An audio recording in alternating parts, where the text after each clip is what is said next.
আসসালামু আলাইকুম। আজ রান্নাগুলোকে আরও জুসের রেসিপি লই চলি আইছি। তো আজ রান্না করে দেয়াইও মইছে দই আর কলা দিয়ে অনেক মজার একটা স্মুদি।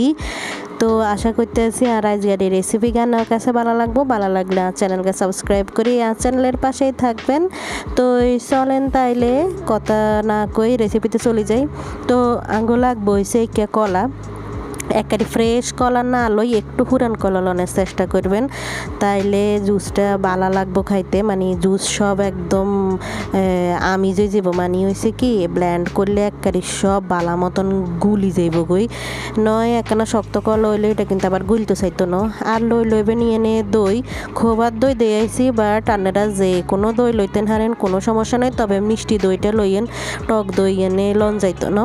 তো আর পছন্দ মতন দই দিয়ে দিছি, এনে প্রায় 4 টেবিল চামচের মতন টক দই দিছি, মিষ্টি দই দিছি। আর এনে দিয়ে রয়েছে 2 টেবিল চামচ চিনি, 1 টেবিল চামচ দিউম গুঁড়া দুধ, 2 টেবিল চামচ গুঁড়া দুধ, আর প্রয়োজন মতো ঠান্ডা হানি এনে কেন কম দেওয়ার চেষ্টা করবেন, তাইলে থকথক হইব, মানে গাঢ় হইব।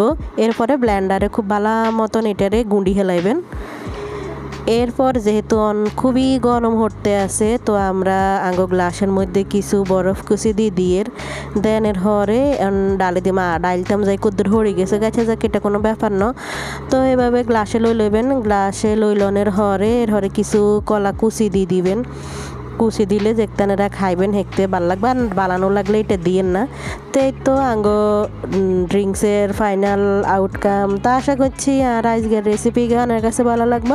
ভালো লাগলে চ্যানেলটা সাবস্ক্রাইব করে চ্যানেলের পাশে থাকবেন। তো আল্লাহ হাফেজ সবাই রে।